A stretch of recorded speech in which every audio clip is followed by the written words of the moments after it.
Welcome to the Inspiring Humans podcast. We are so happy to have you listening. My name is Stephanie Willard, and this podcast is a platform to showcase the incredible human spirit. On this podcast, I'll be interviewing people from all over the world and all walks of life who will be sharing with us their personal dreams and their dreams for the future. I believe that through coming together and creating community, incredible things are possible. In fact, anything is possible. And I hope that this podcast is a launch pad for creating the new world that we want to see, that will have humanity free, thriving, and living in their full self-expression.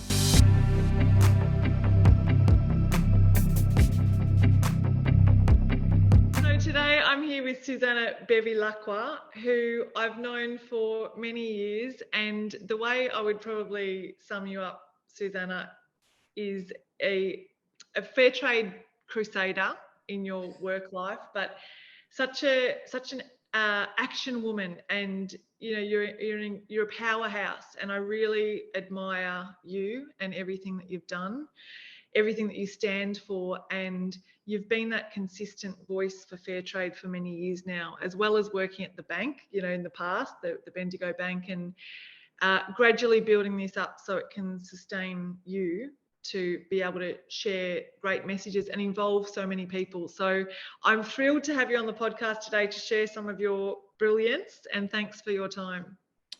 Thank you. I'm so happy to be here. I haven't spoken to you for a while, and I'm glad we're connecting again, even if it's over Zoom, but that's fine.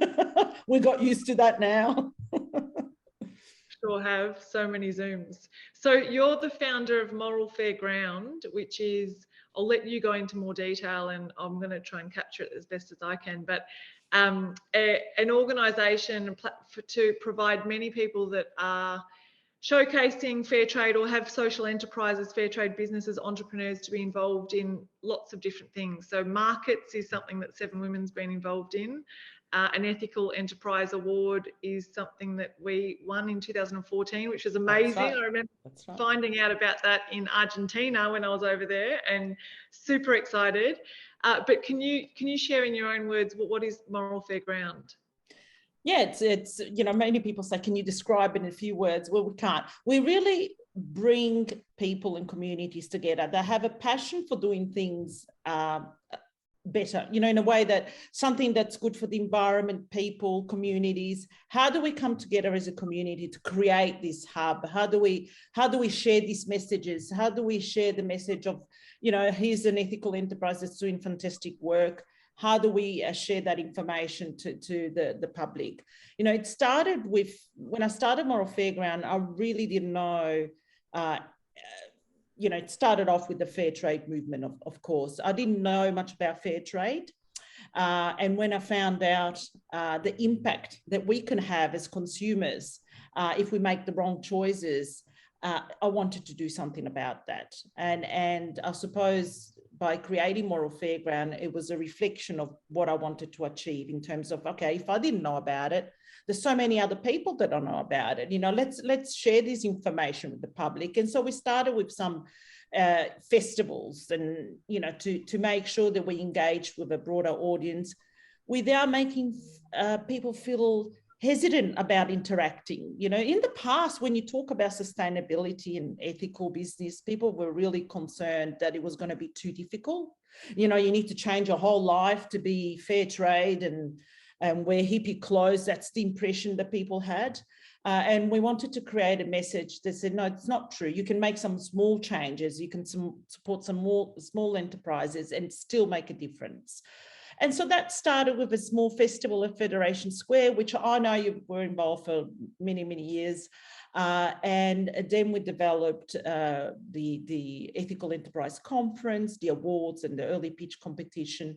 And so we provided programs and services, not just for the public, like the festival, but also for B2B, for the ethical business community to come together. So I would say we are the connectors. We are, community driven and really advocating for ethical, sustainable business models. Yes. Amazing. And I really admire what it takes to organise something like a festival at Fairtrade, Federation Square. It is a massive operation, and you know, the hiring of it, the so many people involved, all the bumping in, the bumping out.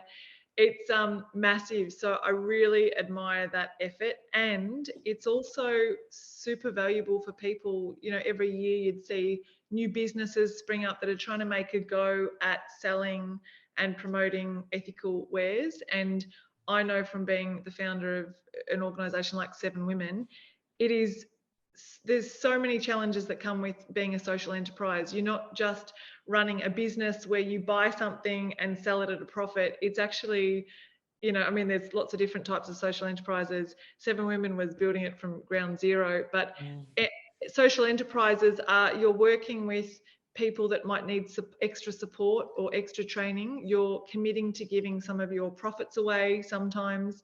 So there's a lot in it. And to have a platform like the festival at, you know, Federation Square is fantastic, especially when you're getting up and running and you're testing what works, what doesn't work, that sort of thing. So I'd love to just ask you, because you've probably seen hundreds and hundreds of social enterprises over the years, what are some of the teething problems, or what are they actually looking for? What are some of the challenges that are a bit of a trend? I think this, you know, social enterprises have similar challenges to running a normal business, you know, even if it's not a social enterprise. I suppose the extra challenge is that you have to have some social or environmental outcomes. So you've got an extra step with this business, because your purpose is designed around this vision that you have, which is, it could be in your instance supporting women in Nepal, and someone else could be supporting people with disabilities. So there is an extra level of responsibility that comes with a social enterprise or a fair trade business or anything like that, which makes that business have an extra level of stress, I suppose, because you need to deliver on your outcomes. So what I see is most social enterprises, most fair trade businesses start off with a lot of passion. You know, you want to change the world, and then you're hit with the reality of running a business. You've got to do your books, you've got to make the sales. If the product is not correct, you're not going to sell it. People are not just going to buy it because it's fair trade.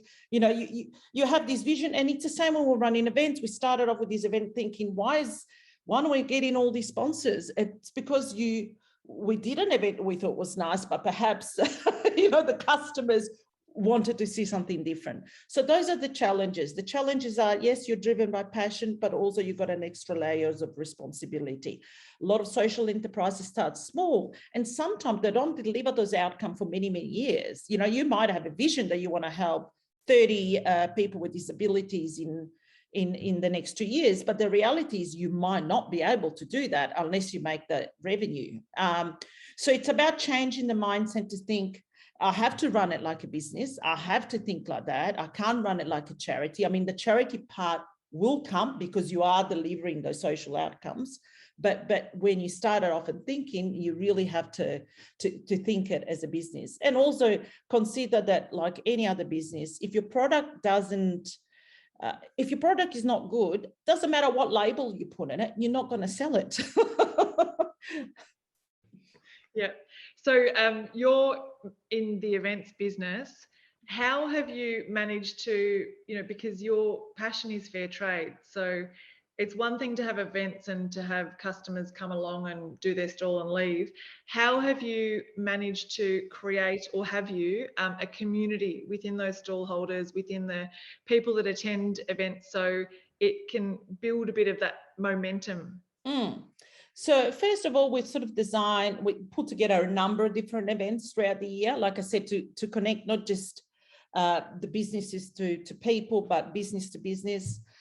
We partner up with a lot of groups, so nothing we deliver is just us. It's forming those partnerships, whether it's with the University of Melbourne RMIT to run the conference, whether it's with other partners to put the events together. So it's never just about Moral Fairground. It's about the whole community that we bring together all the time and sharing their stories. For us, it's about using events to share their stories. And so over the years, we've sort of built a nice network of people that are prepared to support, but also want to come together and also want to be part of it. Recently, we established the Ethical Lifestyle Hub, and we hope that that will grow over the next few years. It's another platform online for people to have a look at the diverse range of enterprises out there. It's still in its infancy. With any online hub and digital, you've got to have a lot of work that goes behind. So we're still working through that, but we hope to grow that as well. So it provides another avenue for ethical business to connect.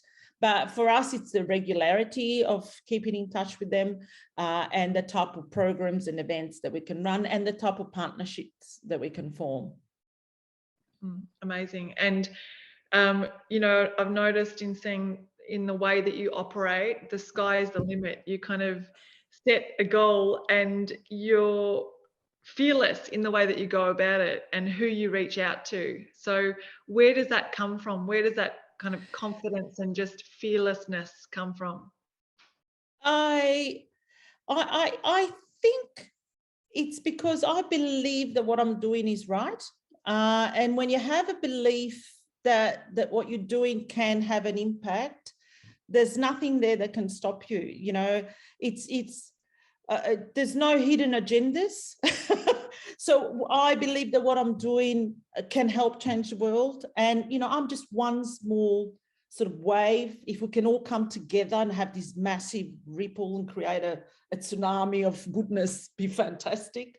Often what I find that people work in silos, and that if we come together, I always think the impact is so much bigger, and that's where it's me. So if I do just me, my impact is very small. If I can bring others together, the impact is so much bigger. So that's why, you know, that's, I suppose if you call it fearless, that's where it comes from. Yeah. So another thing is, you know, I've participated in many different things like this over the years, and I suppose you're very optimistic and I'm very optimistic too, and I very much have that desire to bring people together as you do and collaborate and partner. And in this, you know, fair trade sector, if you want to call it that, or people that are founders of social enterprises, there have been times where my expectation of it has been that everyone will share and care for each other and support each other and encourage each other, and that hasn't been the case, and there has been, you know, disappointments and things.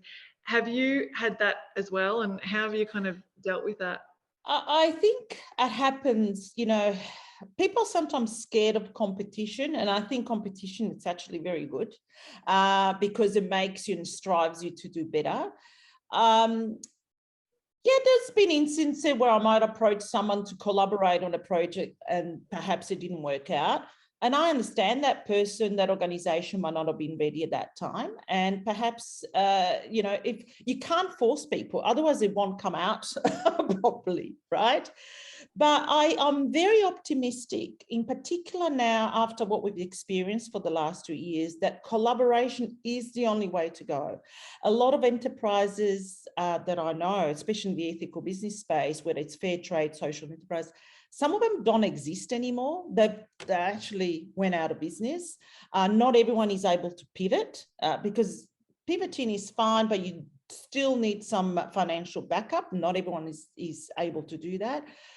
There are some that are still there, and I think people are looking for those collaborations. So I'm optimistic, but yes, you're right. There are some that will not look at you know, at collaborating, and you can't change those people no matter what. Eventually they might consider it, but I'm not going to waste my time on those that I can't change. There's not much you can do.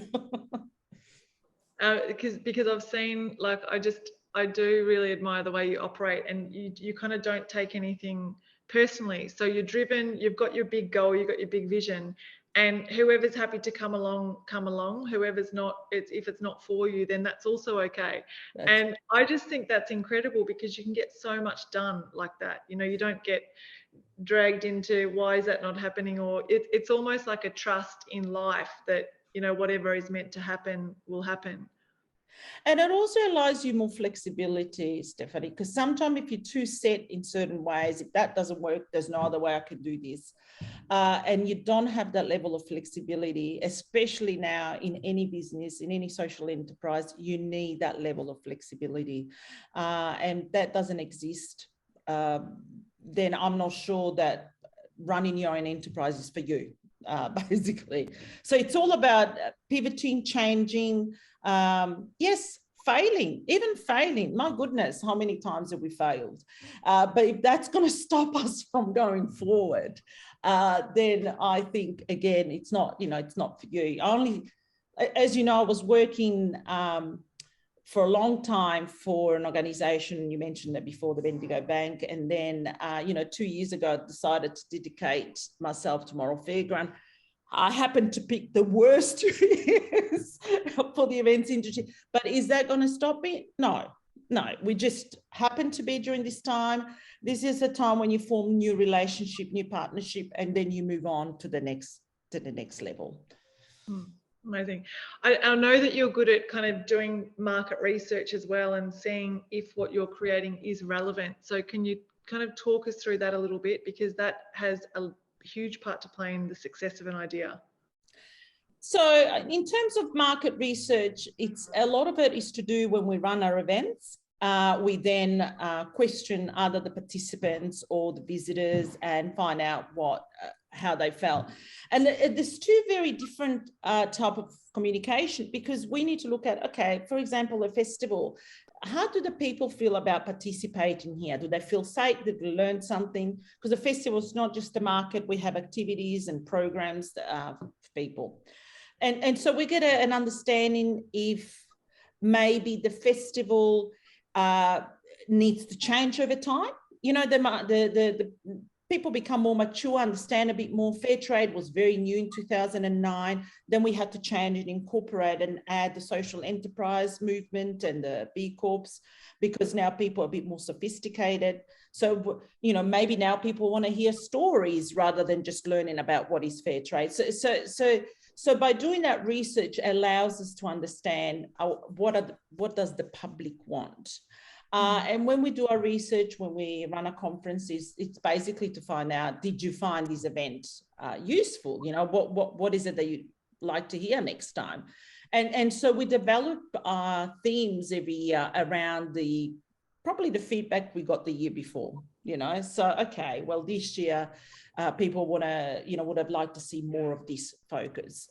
And so we do that. Or we send out communication asking people, help us design this program. What do you want to see? I think that's the best way. And not always do you get it right,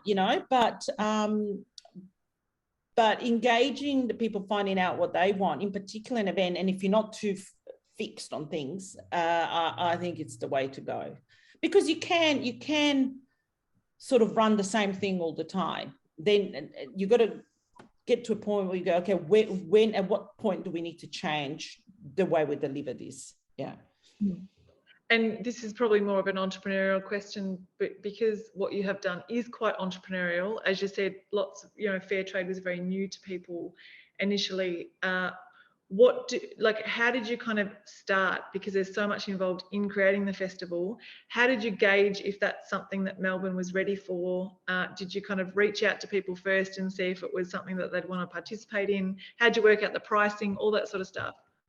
Yeah, so the very first time we're very naive, but nevertheless, we, like I said, I discovered about this whole fair trade movement. So I got involved and did some volunteering with them, run some students program initially, got to know the members a little bit, and we asked them questions. And the answers at that time was they didn't have a platform to showcase what they were doing. There was, like I said, fair trade had been around for 5 years in Australia, but there wasn't much of a celebration around the movement.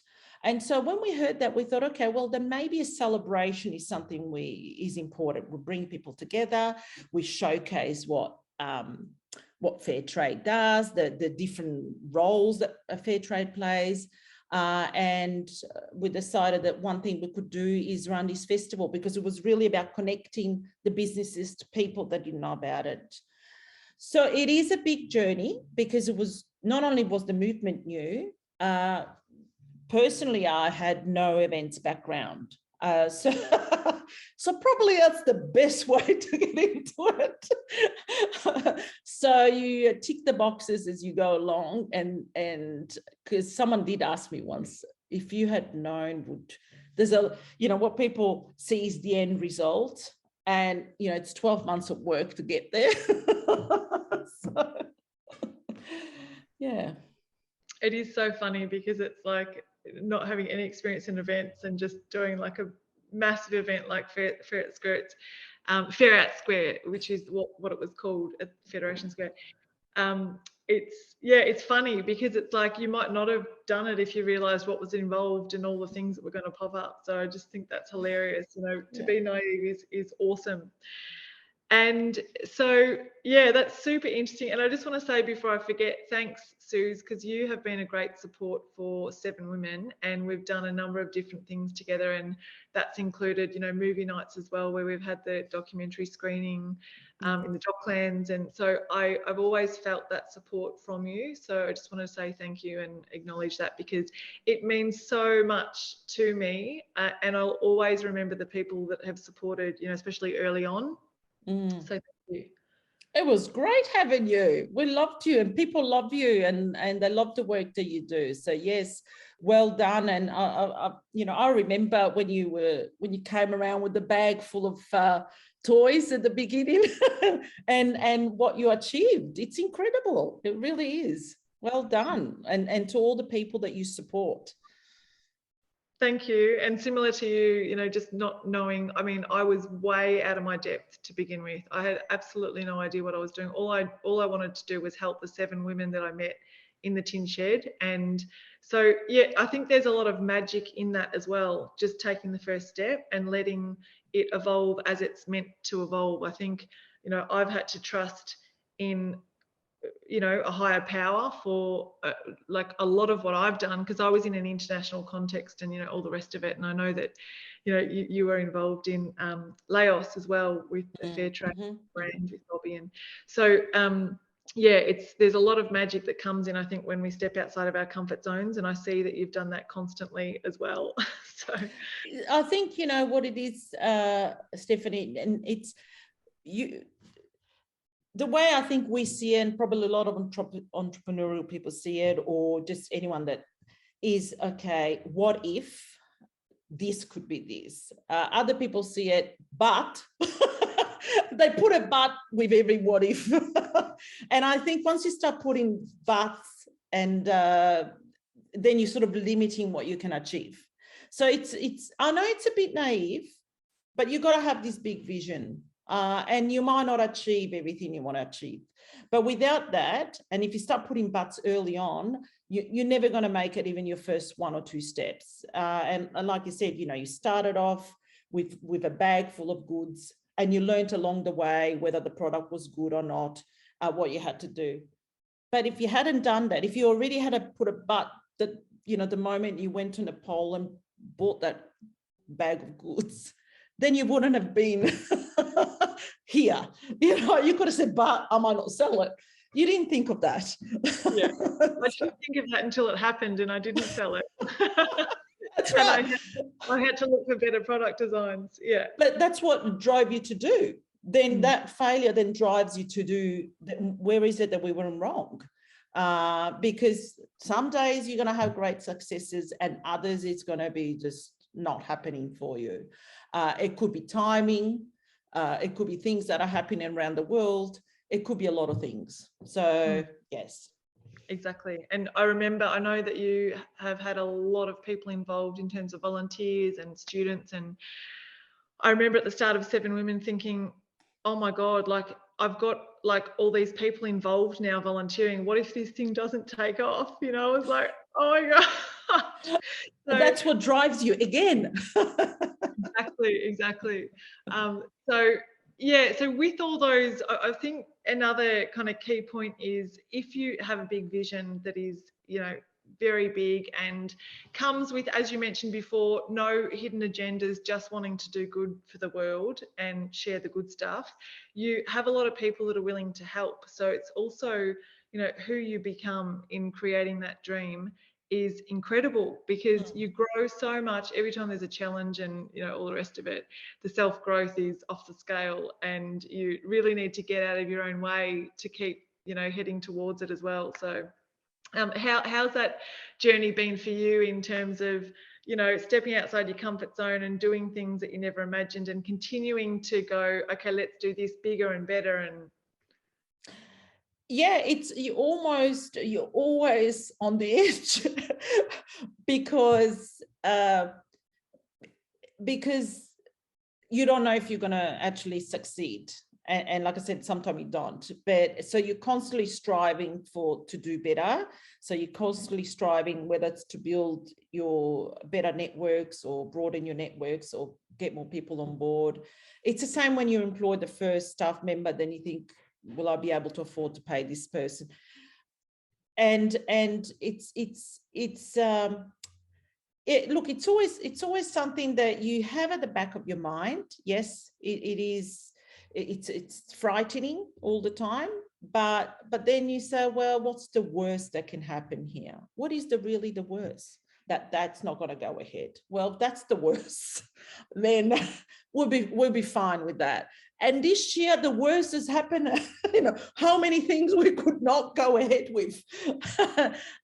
So the worst is actually eventuated, but we managed to do different things at different time. Whether it's moving it towards the end, whether moving some online, whether we created the Ethical Lifestyle Hub, whether we did something very quickly, during another time. So that's how it operates. That's how I think I operate in those instances.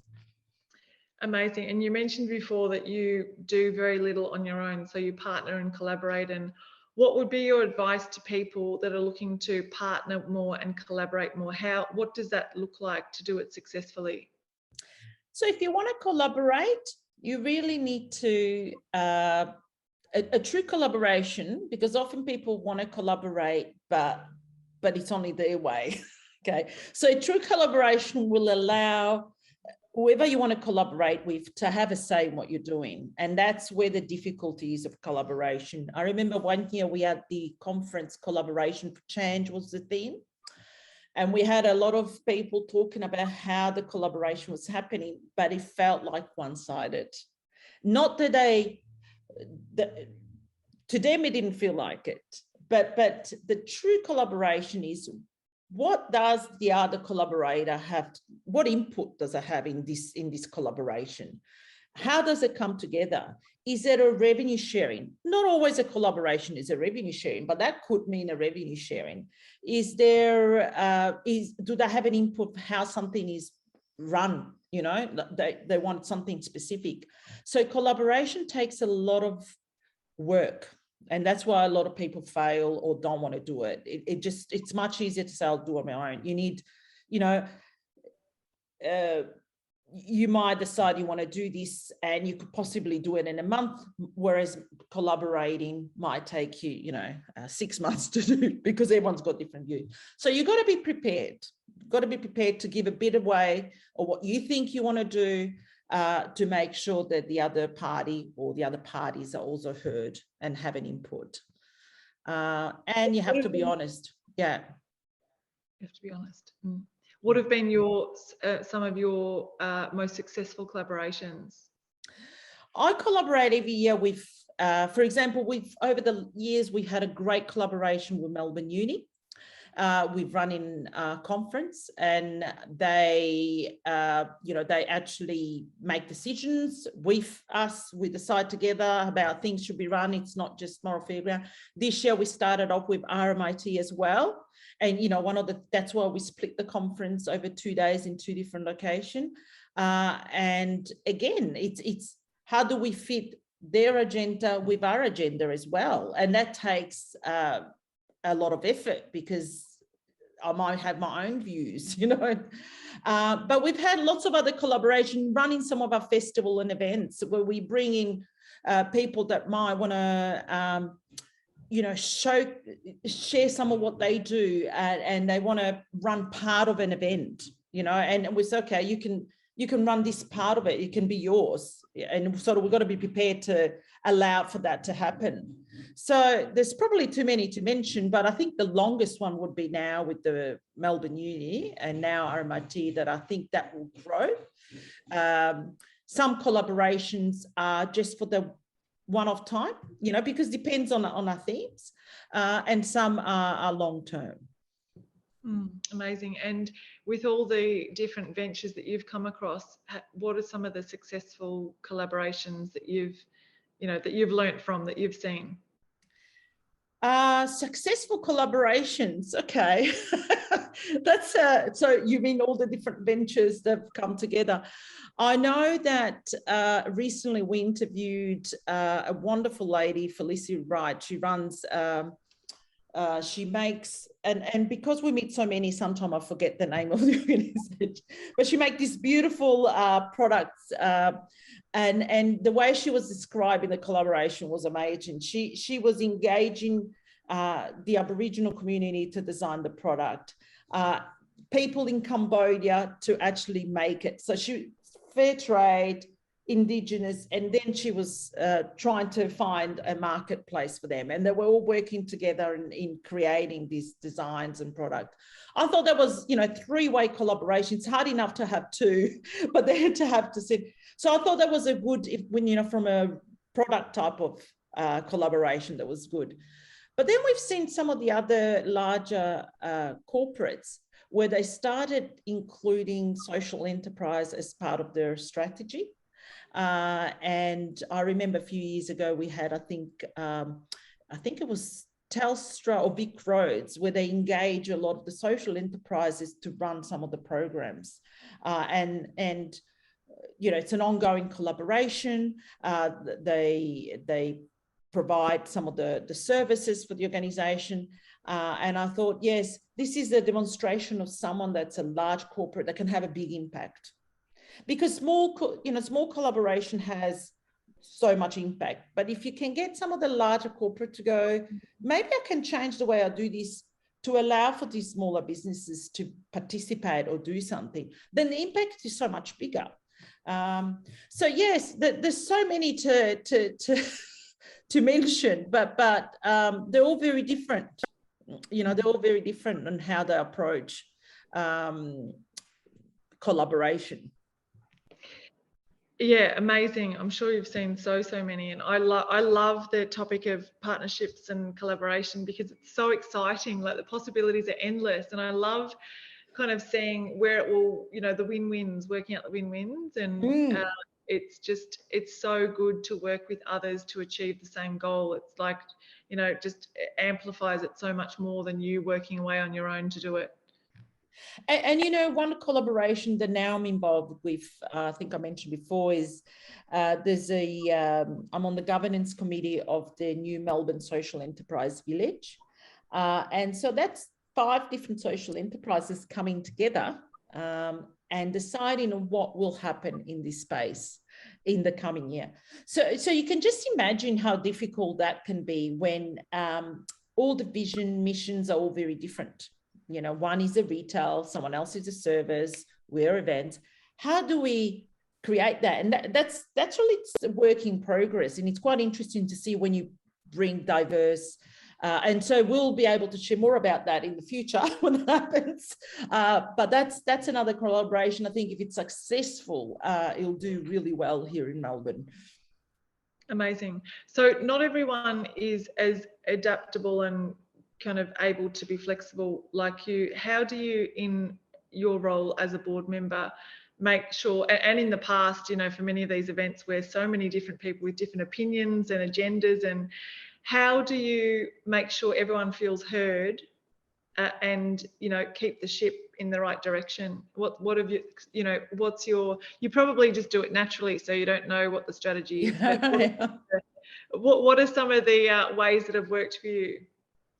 So yeah, and you're probably right, because that's probably my nature. It's really hard to pinpoint, but for example, when we're organizing something, we've got a committee of people, and it could be volunteers, could be people that have an interest, and we decide together what might happen, or people will have a say or how things go. So that's how we collaborate. And the same when we run events, we, like I said, we'll bring in a whole committee, and some of them just volunteers that have an interest in, really want to do that, and others say, I'll run this type of business and I want to share that, and I want to have an input, I want to increase my network here. So that collaboration just happens by bringing these people together, and then regularly meeting, and then deciding what is the best for what we want to achieve. Obviously there's a vision, and as long as, you know, it fits that vision, then in that criteria, you know, and then I think I'm pretty flexible. But it is a hard thing to do. I think that's my nature, and therefore I couldn't operate in any other way. So I don't know how other people feel about that, but it's in my nature to ask people what they feel in their opinion, and value their opinion, and implement their opinion, or what they think might be right. But you got to, like I said, you got to be prepared for also failure, because by allowing others, it might not always be a good idea.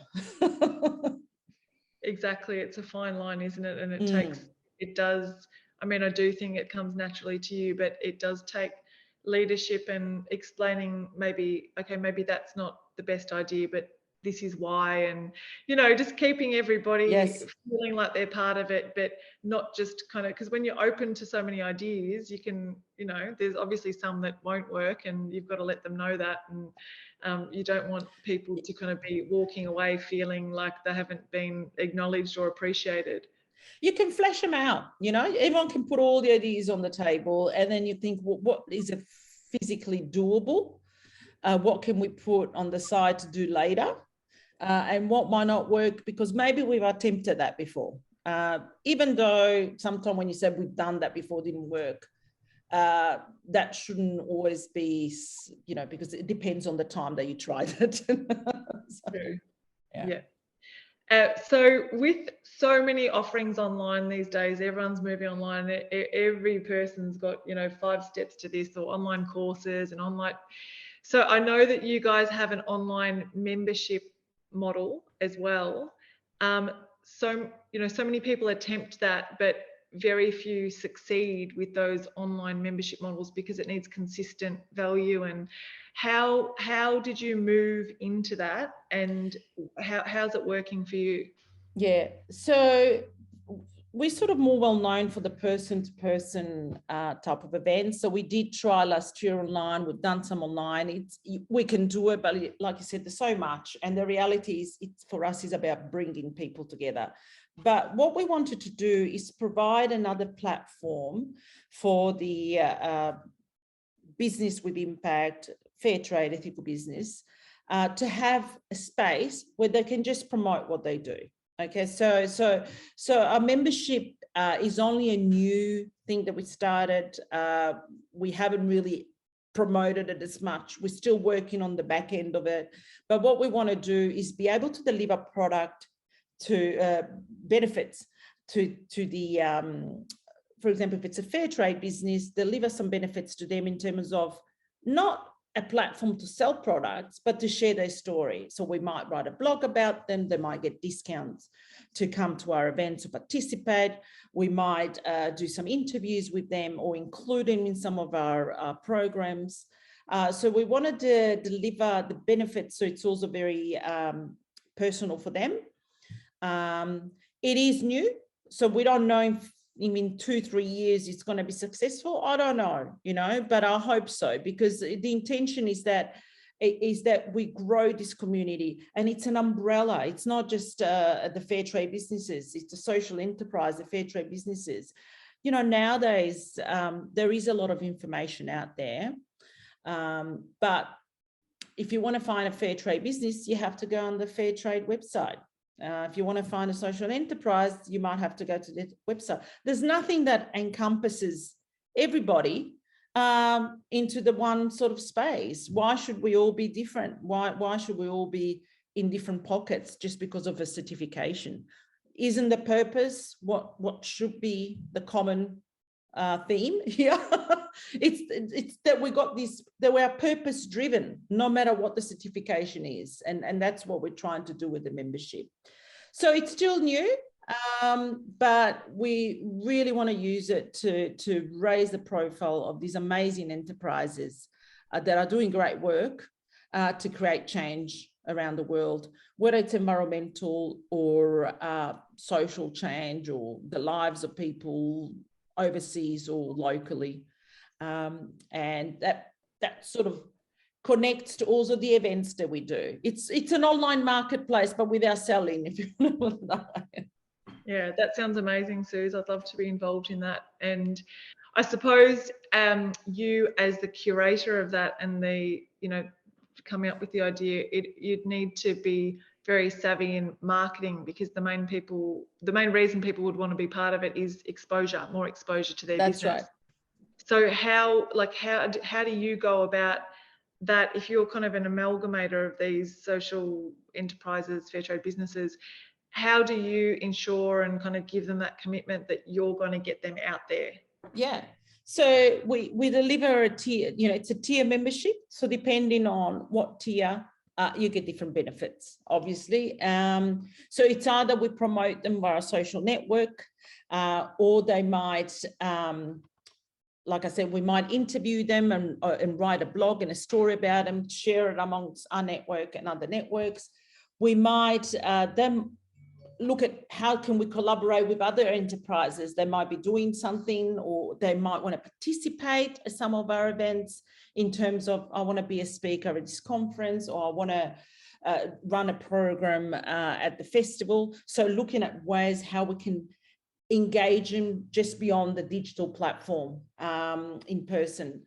And so depending on the benefits, and it's about marketing that to the wider community through whether it's social media, newsletters, different mediums, interviews. So you really got to look at what are all the touch points and how can you use those to raise the profile of the organization.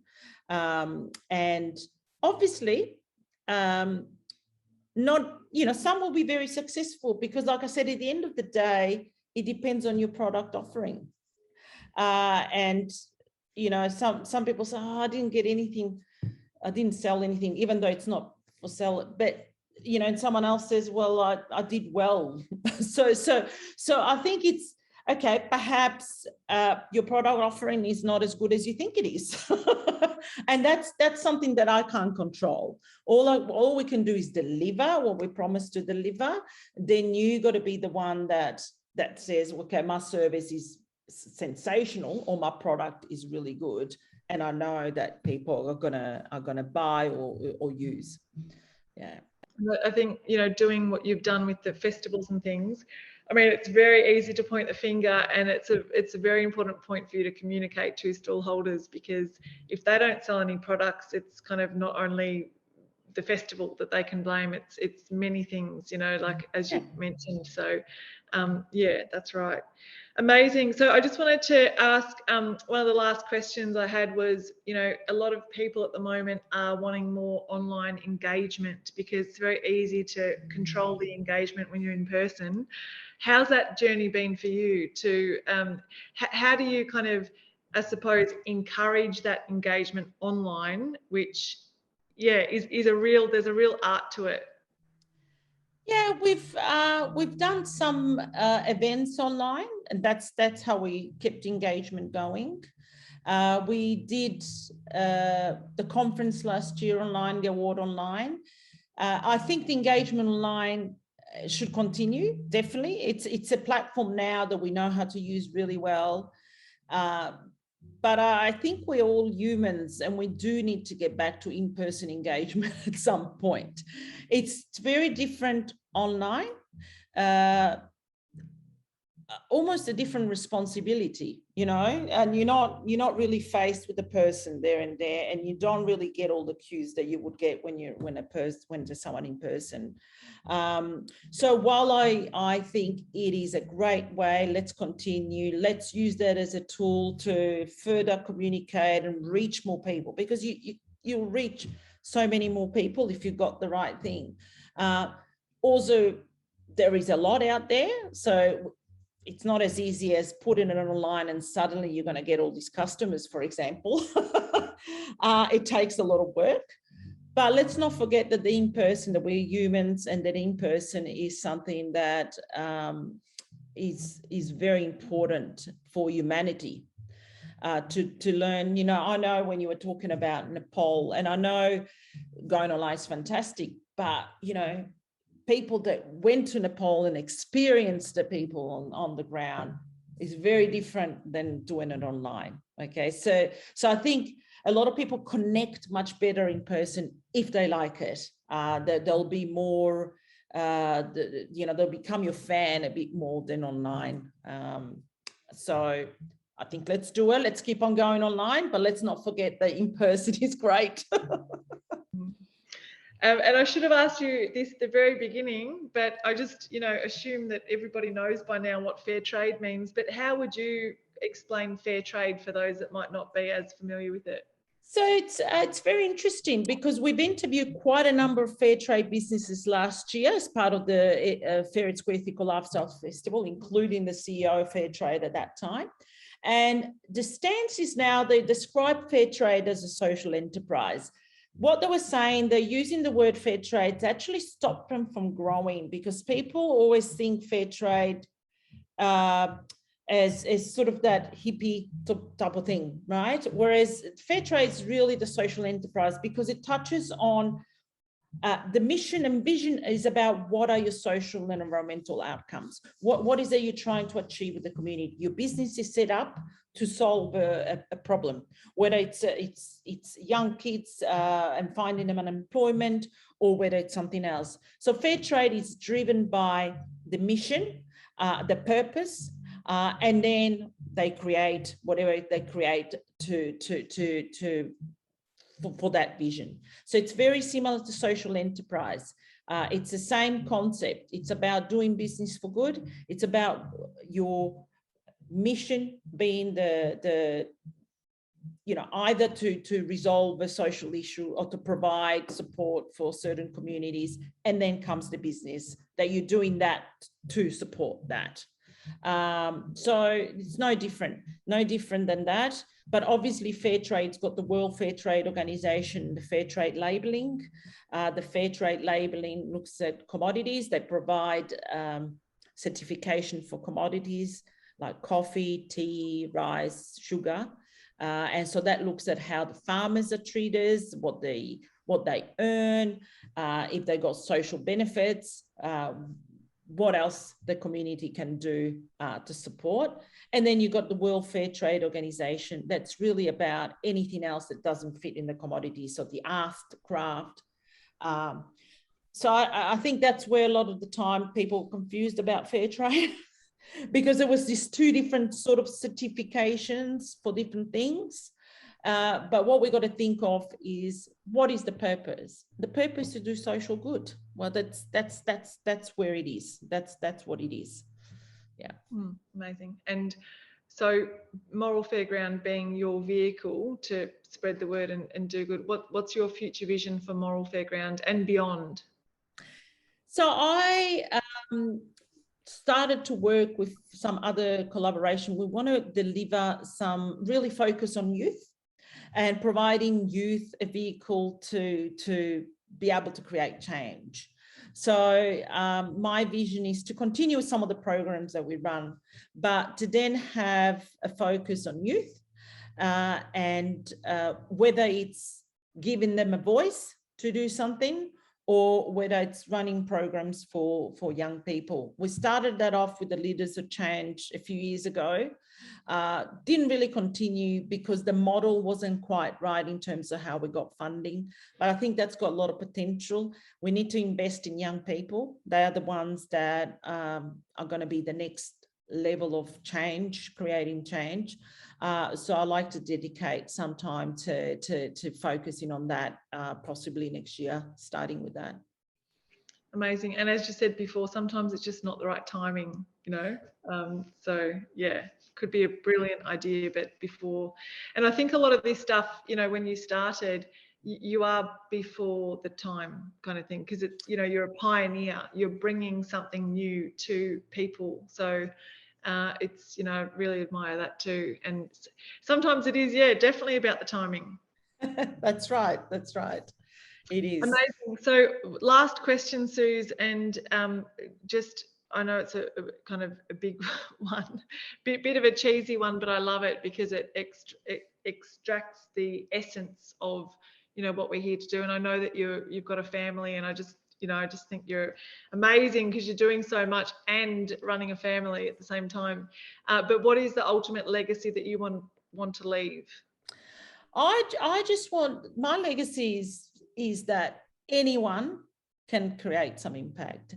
That I don't want people to think just because you're the person working in the factory there that you can't have an impact.